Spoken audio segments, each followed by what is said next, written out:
supernatural manifestation. Isaiah 6. Introduction.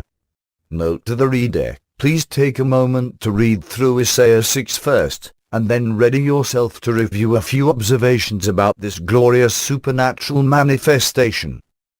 Nothing changes a ministry so much as a sovereign act of God, whether it is a revival, a miracle, or a voice from heaven. Such experiences affect the person greatly. For instance, this one was an affirmation of Isaiah's life and ministry. It is one thing to prophesy about matters which rise up in one's spirit, while it is another to receive direct words from heaven in the person of the living God. Throughout history these kinds of events have been both rare and treasured, and they offer several dynamics we can glean from them. Supernatural manifestations are life-changing. Review these 7 venues. First, supernatural manifestations reveal how close heaven is to earth. Second, they are displays which forever imprint the person, for the beholder is never the same. Third, supernatural manifestations command a different type of response from the beholder. Isaiah displayed a great sense of unworthiness and uncleanness. Supernatural manifestations often overwhelm one's spirit. Fourth, they proffer an instantaneous, profound revelation, taking those who are involved to an immediate revision of their knowledge of God. Fifth, supernatural manifestations change one's priorities and sever one's focus from a personal idea of reality to a heavenly perspective. Sixth, when supernatural manifestations interrupt life, a sense of awe and reverence overwhelm the recipient. A new level of worship develops and a powerful sense of holiness overshadows one's person. Seventh, supernatural manifestations flavor every moment of a person's future life and is the consideration for all forthcoming actions and decisions in the personal and public arena. Supernatural manifestations demand a hearing among the saints. In other words, the prophet is obliged to pass to others the sacred trust afforded the encounter. Isaiah stopped and gave a record of this encounter right in the middle of 10 chapters of prophecy. Revelation 12 does the same. It stops the action of the prophecy and overviews history. Supernatural manifestations offer the person a steadfast platform from which to base all his or her words and actions. No one could take away this revelation nor deter the force to deliver the whole testimony of God. Supernatural manifestations propel immediacy to deliver what is given in the way of prophetic utterance. Neither timidity nor fear of the subject or the designated recipient are consideration. Supernatural manifestations alter the direction of one's ministry to God. Example, Peter's sheet, Paul's Damascus Road. Supernatural manifestations emphasize the glory of God and offer a new dimension to the lost glory of man. Example, the Transfiguration. Isaiah as portrayed by Gaiety Rowe. Isaiah 6:1. In the year that King Uzziah died, I saw the Lord sitting on a throne, high and lifted up, and the train of his robe filled the temple. After 5 chapters of prophetic words given him by the Lord, God causes an action stop and brings Isaiah into his presence. It happened in the year King Uzziah died. The death of Uzziah was a major event. Why? Uzziah was a king who followed the Lord in righteousness for most of his years, but later exalted himself before God by offering incense on the altar in the temple. This duty was only to be performed by priests from the tribe of Levi, and Uzziah was not qualified, though king. 80 priests rebuked him as an earthquake shook the temple area. God struck Uzziah with leprosy, and he was forced to live in a separate apartment, away from the palace, and to make his son his emissary, whose mother was a Zadok. Read 2 Chronicles 25-27 for the account. Uzziah reigned for 53 years, and God had prospered him enormously and given him everything his heart could desire. The Lord gave him victory over his enemies, great treasures, much productivity in goods, and even caused creative genius to surround him. His death was like the end of an era. Uzziah's death was a historical landmark for Judah and Israel. Transition was in the making for Judah because of changing governmental leaders and officialdom. What greater time for God to reveal who is on the real throne of command than now? Without warning, he appears, not to the earthly governance, but to the prophet. Isaiah 6, 1-2. I saw the Lord sitting on a throne, high and lifted up, and the train of his robe filled the temple. Though Isaiah was privileged to enter the courts of the palace and interact with the splendor of Uzziah, he was not prepared by any past experience for entrance to the splendor of the court of heaven. Exalted power created a spectrum that caused all former scenes of glory to fade into insignificance. Isaiah 6 has engendered many sermons and much verbiage over the years, but waxing eloquently about the splendor of God's court will not be the aim of this study. What we desire to discover is why, at this point in time, did God choose to reveal himself fully? Since Adam and Eve's time, with the exception of Enoch and Job and very few others, the Lord has more or less concealed himself in some form or fashion. Abraham, for instance, encountered Melchizedek and paid him tithes, and on various other occasions heard God's voice and beheld his power. On one occasion the covenant flame came and passed through the halves, Genesis 15. In another time, instructions came to sacrifice Isaac and then to not. All these were substitute forms when compared to his full manifestation. Moses saw a burning bush and it changed his life direction. On the mountain, he beheld the glory of God through a covering hand pressing him away from the full power of his presence. Upon many other times, he received direction from the Most High, but never like the fullness of Isaiah. Jacob wrestled with the angel and struggled to his hurt, but did not see the face of God. Many people saw visions, dreamed dreams, experienced the hand of intervention, but did not see God face to face. However, after the Isaiah encounter, a door seemed to open and God allowed several of his saints to enter the portals of glory. Ezekiel saw the heavenly temple and was carried in the Spirit to behold the sins of the priests and prophets, but never with the display afforded Isaiah. Later in his ministry, God showed him the heavenly temple and the place of his dwelling.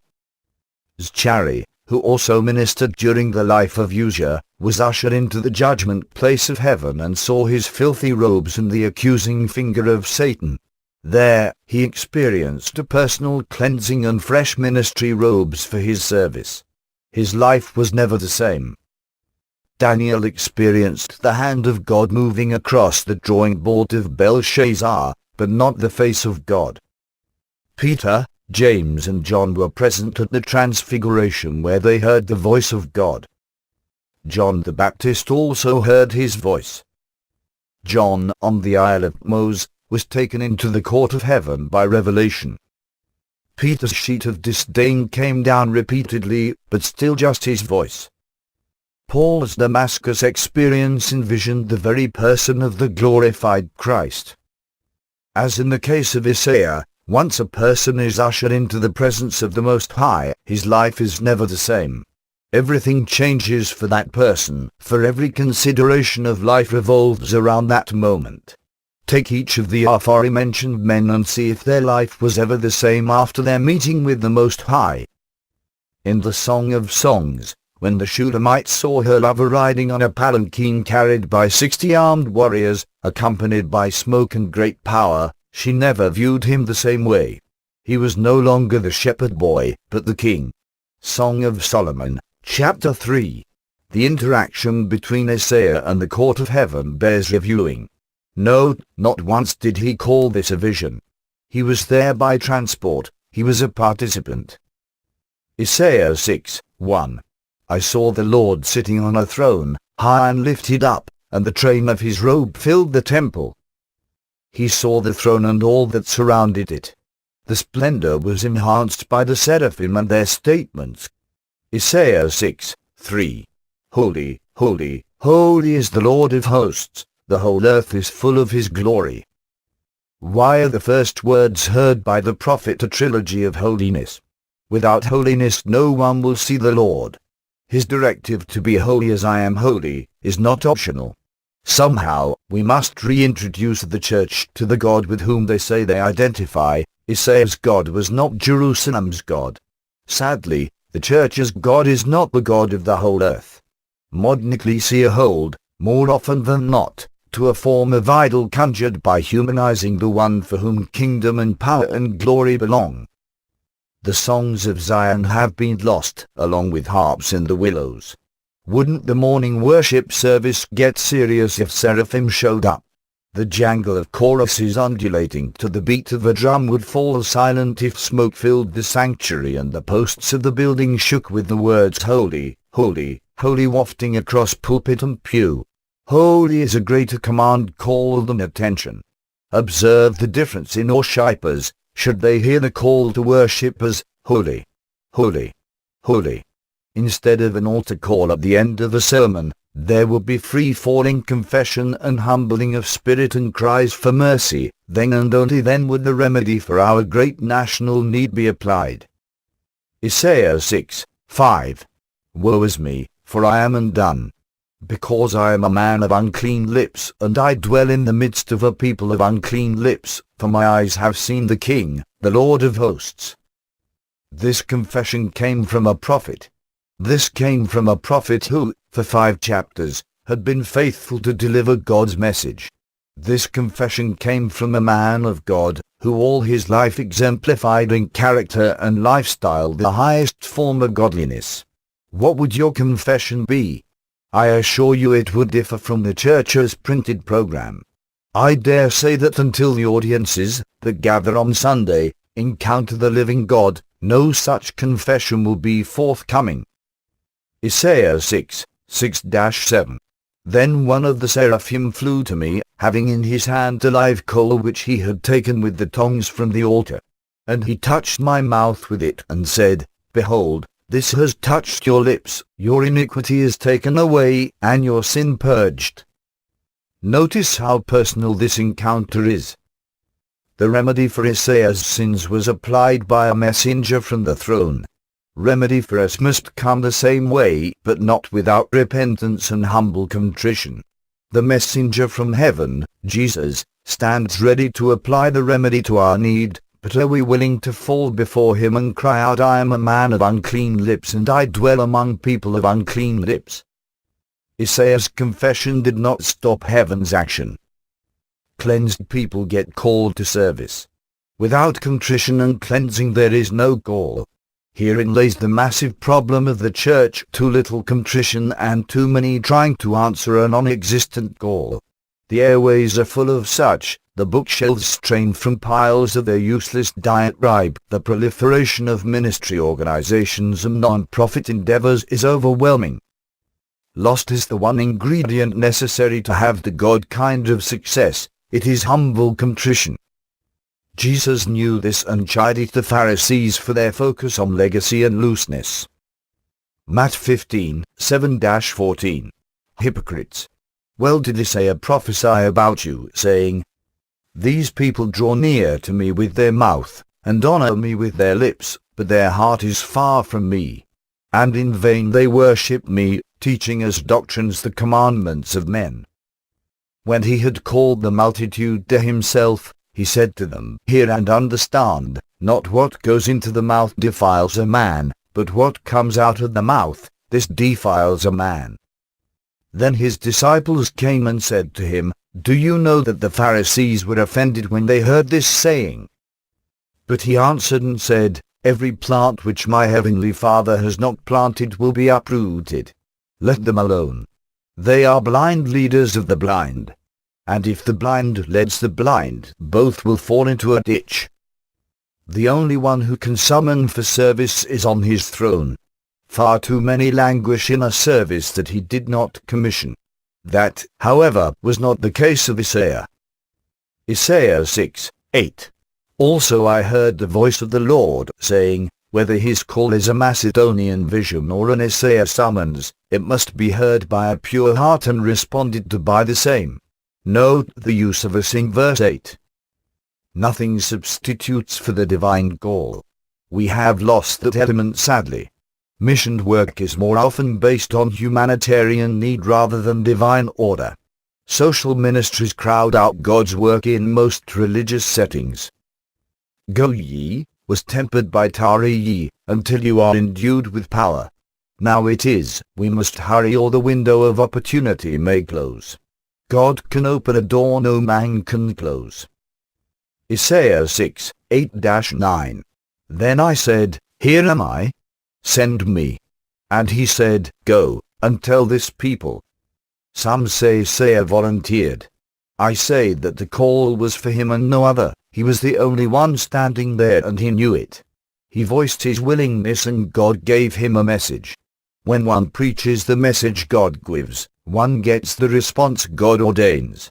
The problem is we have heard much preachment and very little of which God has given. The Lord was very specific with his message and its results. No great crowds, high attendance or accolades would come from the message assigned. When Isaiah asked, How long?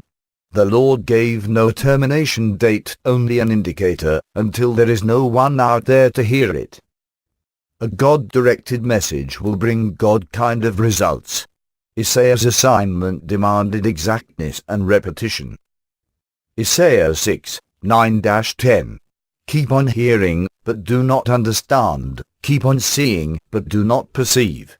Make the heart of this people dull and their ears heavy, and shut their eyes, lest they see with their eyes, and hear with their ears, and understand with their heart, and return and be healed. Then I said, Lord, how long?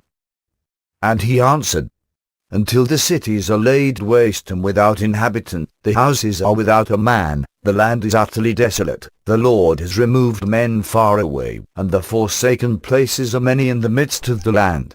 But yet a tenth will be in it, and will return and be for consuming, as a binth tree or as an oak, whose stump remains when it is cut down. So the holy seed shall be its stump. Notice, there will be a distant remnant, the holy seed.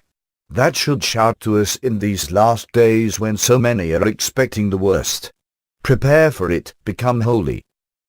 Isaiah now had his platform for ministry. Not only did he have a new sense of the sublime, he would never be deterred from his mission.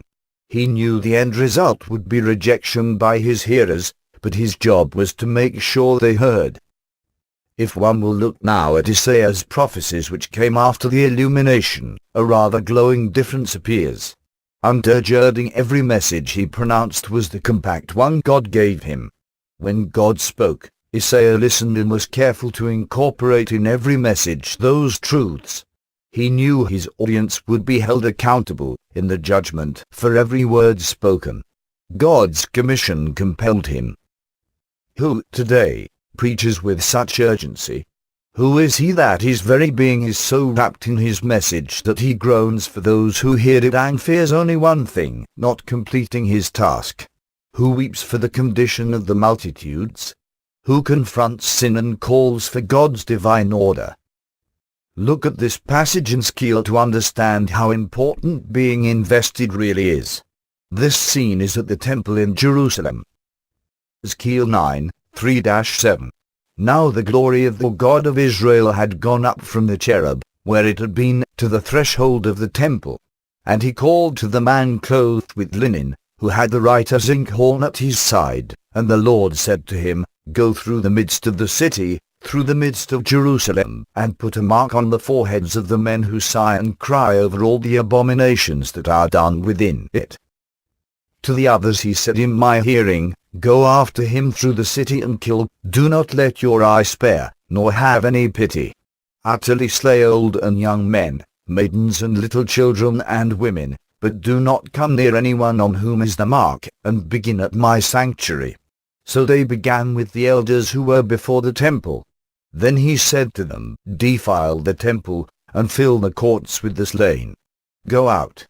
And they went out and killed in the city. Isaiah's prophecies gave exact times, places and events, unlike the nebulous messages of modern prophets. He didn't consult the news media or the popular opinions of his day, although he commented on politics, economics and government. Because he was faithful, God gave him insight to days yet to come. He was not politically correct, socially correct, verbally correct, but he was God correct. No opponent could sway him. He had seen the Lord and heard his call. No weapon could threaten him. He had been commissioned by the king. No harassment could insult him. He knew their hearts in advance.